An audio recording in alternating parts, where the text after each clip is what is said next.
here chatting as we do. I am Hannah. I'm Kara.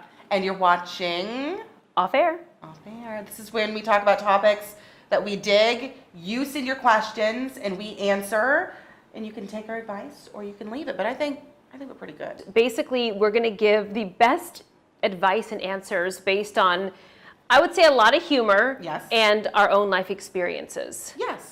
So that's all you can do. That's all we got for you. That's all we got. Okay, so this week's topic, what is it? This week's topic is relationships, and we thought that was good because Hannah just got engaged. I feel like there should be cheers. We can edit that in. Okay, so look at this rock. Yeah. So Hannah just got engaged, and so she's all like lovey-dovey feeling it, right? Aren't you still? Yeah, I think, yeah. That's a question. It's going to stick. Question mark there. And I have been married for 8 years. Okay, so the first question. We're getting serious right off the bat. Should the topic of kids be brought up early on? Yes, yes, yes. Not first date. Buzzkill. So I get it. No, not your first date. Do you want to break down the whole kid conversation? You need to have the conversation within the first month of dating. And I also think then if you've been dating for a while, you need to keep checking in. I think the reason is that people's minds can change. Maybe you go, I don't know that I want to have them anymore, or I want to delay it for a couple of years. I think you have to keep having the conversation. I agree on the first point that you should get there, but I don't think keep checking in because I don't think people change. Really? I think for the most part, people know. Because I've heard of those couples where one wants the child, one doesn't. They get together because, oh my God, the other person's going to change their mind. And they don't. Okay, so here's the deal. From experience, my husband and I thought we would have kids. We had this age in mind. Oh yeah, when we're 30. Yeah. And then all of a sudden it was when we're 33. And now it's he's knocking on the door of 40 and we still don't have any. But we talk about it. Yeah. And we continue to say what do you think? And we have a mutual decision, obviously. Yeah. Childless by choice, that's totally okay. But we have to keep talking about it. I like that. I actually want to get you a T-shirt, childless by choice. Well, because I watch her field questions all the time. No kids. Why? By choice. Yeah, and then because then it leads to awkward conversations, and you have to be proud of what your decision is. You're right. I think especially depending on what age you are and how much you know you want kids, you should talk about it relatively soon. Don't do it on the first date. My God, do not do it on the first date. But once it becomes serious, you should be on the same page when it comes to big things, and there's not much anything bigger than bringing life into this world. Yeah, and this whole idea that you're going to change his or her mind, not going to happen. Nobody changes my mind. Just saying. Okay, so we got that one out of the way. Whew, that was awkward. This is a good one because we've both experienced this. How do you not feel like roommates when you and your partner, boyfriend, husband, girlfriend, whatever, are working 2 different shifts? This is tough. My husband and I used to work separate shifts, and we had separate days off. We made sure there was one day a week, and it was usually a Tuesday, and we would make sure that we tried to get some sort of a quality time in, whether it was a movie or simply grabbing a burger or just something. It wasn't like running errands. We made a point to go do something together, and we did that one day a week. I deal the same thing with my fiance.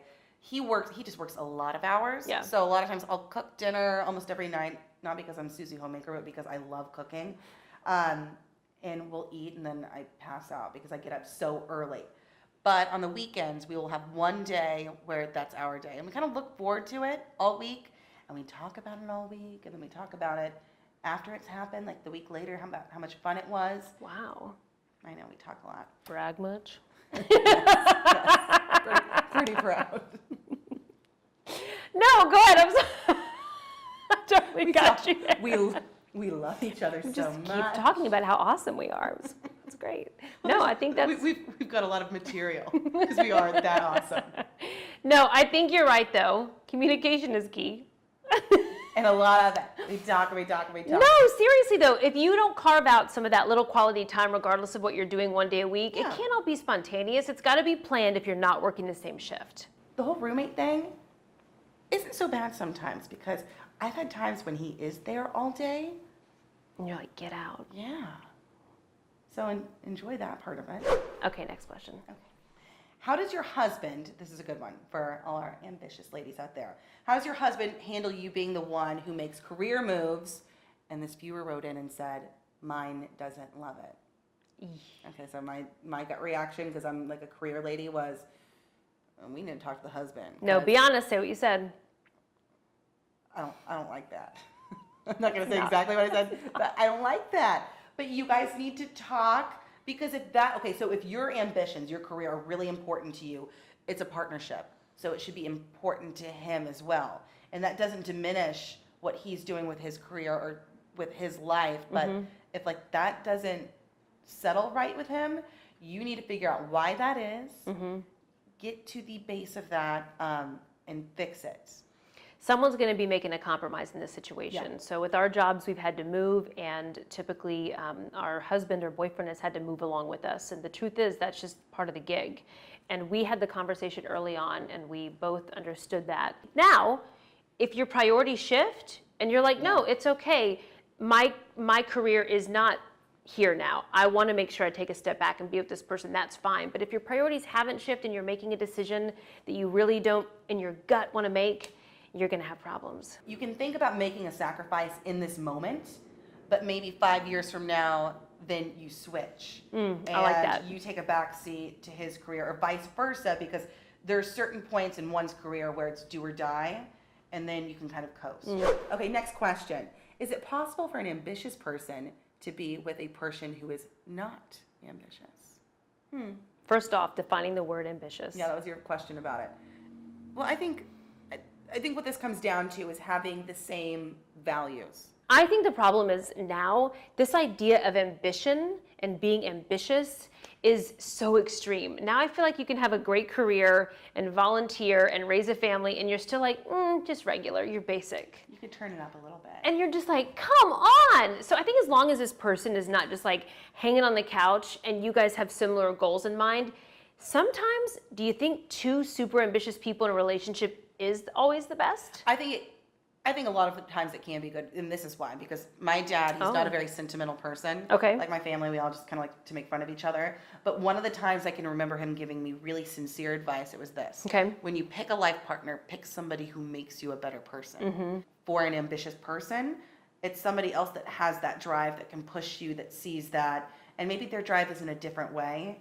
But my number one piece of advice, I'll reiterate for my dad, pick somebody or be with somebody that makes you better. Okay, next question. How did you know that you found the right one? One of our viewers sent this in. I want you to go. When was the moment, and how did you know? I knew with my husband pretty quickly because of this. I have been in a relationship before where I was engaged before I met my husband, and it wasn't so much fun. So the point is that I met him and I was having the best time ever. And I felt very supported and very encouraged. And there was one day, like less than 6 months in, I was like, this is the person I want to spend my life with. And you know why? Because I knew that even if we sat on a street corner, just hanging out, I would have more fun with him than if I was doing something spectacular with anybody else. I love that. So I love that. That was it for me. That's so good. And I think you have to enjoy that person. I think the problem is that you get this whole idea of love, which is very important. But what about liking that person? If you can't just do nothing with that person and have an awesome time, we got problems. yeah. We got problems. I love that. That's how I knew. That's good. I feel like we're getting a little too mushy. But like fine, it. it's fine. Okay. I fine. like the mush. Okay. Okay, so mine, I would say, I love me some food, and I don't have a sweet tooth. I like anything salty. I like to retain as much water as possible. And I don't know why I came up with this analogy, but I told my man this one time, and it's kind of like what you were saying. Whatever I'm doing, I want, in most things, I want him to be there, because I said he's like the salt to my food, because I always put salt on my food, like I like it salty. This is so embarrassing. But he's like the salt. It just makes it better. All right. So he's mine. like the bloat in your face? He keeps me bloated. He keeps me bloated, and he keeps me happy.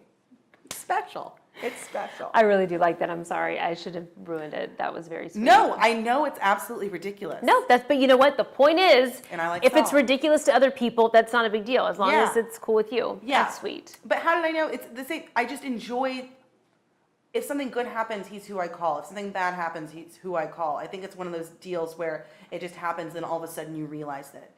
And to go back to the other advice, he makes me a better person. He pushes me. And I think you need that. You need somebody pushing you to be your best self. So the salt to your what? To my food. Life is food and he's the salt. It made sense when I said it. You I guys like know it. what I mean. And I really like salt, so cool. I know. Yeah. Give me a cheeseburger over a cheesecake any day. Okay. How do you balance being a badass boss woman and a badass partner? Take it away. Take it away. This came from one of our viewers who is a badass boss woman that I know. Well, I'm going to channel my... Badass self? No, I'm going to channel Oprah. Oh, of course. Because she takes care of Stedman, and she takes care of her empire. I should have known this. Yeah. We haven't gotten to my Oprah comment for this. There has to, I know. Yeah. This is late in the video. I know. Okay. I know. You thought you were going to get through it. I think you find a man that, like, he's turned on by you being your best self. Like, my fiance loves that. Like, he loves when I'm kicking butt in life. And then you go for it, and then it just complements each other. But I do think you have to check in. Like, there's days where I'll be talking about what I'm doing ad nauseum, and then I have to check myself and say, shut up, and ask him about what he's doing. Do you make an effort to make him a priority even over any kind of work stuff? Like, how does that work for you? No, I think we both are very focused on work. Like, there'll be times that we can't hang out because either he has a work meeting or I'm going to a story, and we both respect that. I think it's when we do spend the time together, I will ask him questions about what he's doing because I can talk about myself a lot. I think you find a man that loves it when you're kicking ass, and that's his turn on. Do you think that sometimes you can hear yourself talking and go, you know what, I need to back up and push the pause button and let him, is that kind of, that's what I'm hearing from you? Every day. Every day. Here's our last question. You ready? Yes. Okay. How do you make someone propose? Is it make or get? Get them to propose. Was it get or make? Be real. It was get. Okay. Yeah, because there's a difference. One sounds a Yeah. little violent. don't do that. It won't end well. So how do you get a proposal if that's what you want and it's not happening? Okay, I'm just going to be very straightforward. So when my first fiance and I She has practice at this. I read this book, and if you haven't read it, you need to read it because it's been out for a long time, but it's the book, and they turned it into a movie. The movie's kind of lame, but the book is really good. He's Just Not That Into You. Okay, that changed my life. I read it when I was like 22, before I met my next fiance. Next and last.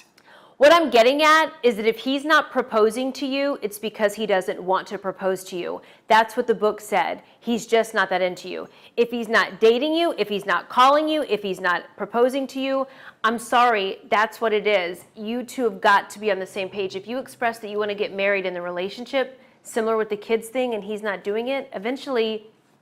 I think you got to lay it down on the line. I think you have to be really clear. Say what you want. Say how long you're willing to wait. Have a really uncomfortable conversation, because if that's what you want and the other person knows that's not what they want, then you guys are wasting each other's time. But also, if that person can come around, like they can grow up, you need to tell them, look, buddy, time's running out for you. And this is not an ultimatum. This is just a really heart-to-heart conversation. This is where we're at. It's not an ultimatum, you do it now or we're done. It's, this is what I want. If you can't provide it, then you do what I said. Yeah. Now, here's my question. How many times do you have that serious conversation? I don't think there's a specific number for any person. I think you've got to, it's that gut check that you have to keep, checking back, like, with yourself, how you're feeling. 3 tops. 3. The third one's like... You totally pulled that number out of the air. I did. But it sounds right. 3. Okay, yeah, okay. Yeah. I will also say none of this applies if the person that you are with is trying to save up for a ring or there's a financial situation. Yes. Like, let's keep that in mind too. Yes. That, we're not just saying like, bust out all this money to buy a ring or you suck. And as long as you're on the same page, that's all that matters. And if not, you get 3 conversations. 3. I don't know. It sounded good. 3. It did. Yeah. Okay. Well, I think this was our Valentine's present to the world. We just solved everyone's love questions and love problems We're that good. Quality time, Quality time. and try to like, I promised my husband I would say this, and I do agree. Try to like things they like. Not everything, Yeah. right? But I will let him go on and on about Star Wars, and I will be engaged in the conversation. There is a point when I go, okay, I don't know, I can't talk about it anymore. Or he'll do certain things that I like to do. Do you think I would know who Pat Mahomes is or Andy Reid on the Chiefs? Come on. This is like a side note, but I really think that oftentimes spouses or even people in relationships or partners, they don't dedicate enough time to something that their partner likes. Yes. They're like, I don't want to do that, so I'm not going to do it. Yeah. Then how are you going to have that quality time together and that connection? And that's where he's going to meet his side piece. I didn't, ooh. At the Star Wars convention, if you're not there in your Leia buns. I do have a Star Trek outfit. Oh, God. Whole nother Is this story. it? Star Trek. That's Star Trek. Yeah. I meant to say Star Trek earlier. It's all the same. That's it, okay. Hot take. Live long and prosper. So we should wrap it up here. Yes. Okay, so here's the deal. You need to go ahead and click the like button if we really helped you today, and make sure that you go ahead and comment below if you have any other questions for us. This guru here will reach out to Oprah and get those answered for you. And don't forget to subscribe. So you can get a new video every week. All right. So off air is officially Off air.